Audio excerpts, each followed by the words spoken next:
So I'm here with the fabulous Alkistis, who I know as a magician, choreographer, Buto practitioner, writer, performer. Do you do anything else you want to add to the list, Alkistis? Publisher, book typographer, stuff like that. Oh, Poster, things like that. Fantastic. And you can even share with us your magical thing. Please, may we see your magical thing, My Alkistis? magical thing is, oh, let me get it. Can you see it? Can't see. Yeah. So that it's like a little twirl it round a bit. Oh yeah. Yeah. Got that. Okay.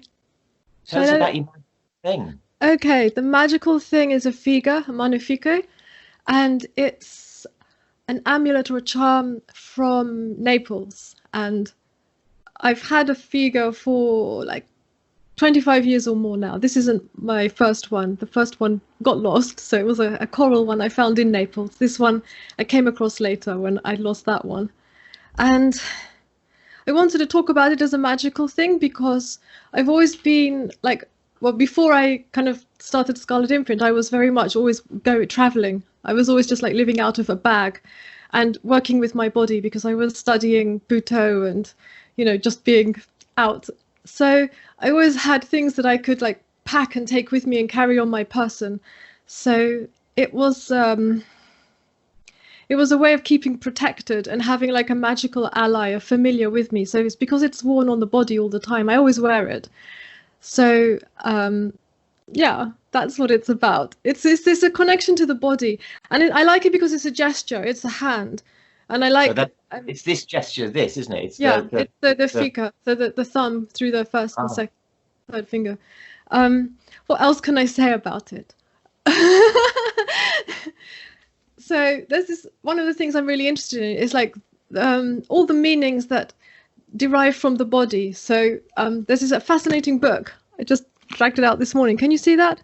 Yeah, it's called Gesture in Naples and Gesture in Classical Antiquity. So it talks about the figa and all the other gestures, and it traces the language, like the spoken language, physical of gesture from Naples, and traces it back and finds it in examples from like antique art with the sculptures or paintings or mosaics and things.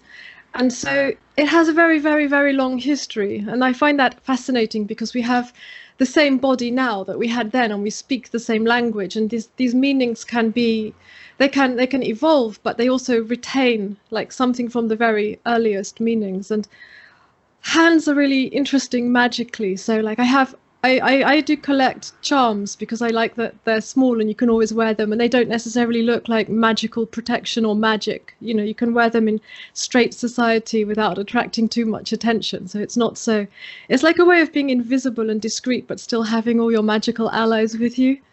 So I use also like another one for a pendulum, which I carry on my person all the time, whether I'm wearing it around my neck or in a pocket or something.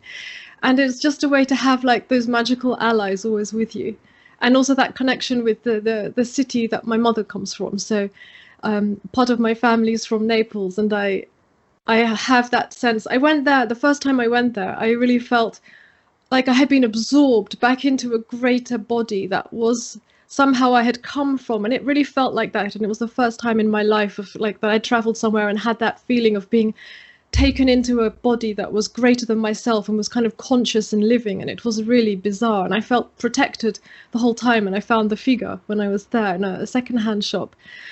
So yeah, the story of Naples is interesting because it's called Parthenope. It's Parthenopia, so it's named after a siren who fell and became the city. She fell in love and then she died, and she became the city of Naples, and sort of like where she died. So Naples is the body of the siren, and so it's a kind of a way of seeing these bodies, like our multiple selves, the multiple bodies we belong to, and our own physical bodies. So it's having the figure is having like a magical ally that I have with me all the time that will protect me from the evil eye or from I don't know, it's just a little sort of piece of strength and magic, and it has a connection to my past, and it is connected to the body and to the expressivity and to gestures, and it's kind of, yeah, it's about that. I'm sure I was going to say something else. No, that's fantastic. That's fantastic. It reminds me just briefly of that idea of like when you see shoes in a museum and you think the human foot is the human foot, and it's been the human foot for, you know, tens of thousands, hundreds of thousands of years. This is my foot one. It's a boot.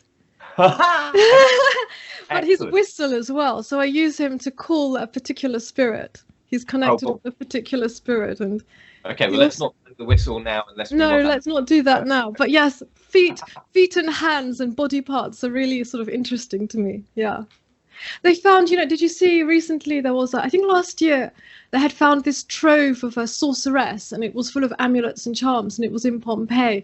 And I saw the picture with them all laid out, and I was just like, but it's still like that now, you know?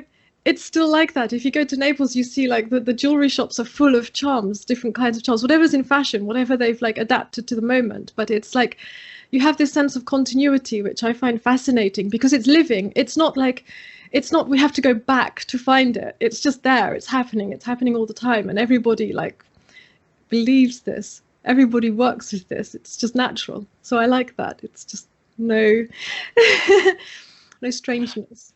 That's great. Alkistis, thank you very, very much for sharing your amazing magical thing. Can we have another little look at the hand? It's very detailed. This one, I love it because it's I think it's wood, maybe ebony, very dark, and it's hugely detailed. So I kind of like that it has that personal touch of whoever made it. Like there's so much detail and attention in it that it has extra power. Excellent.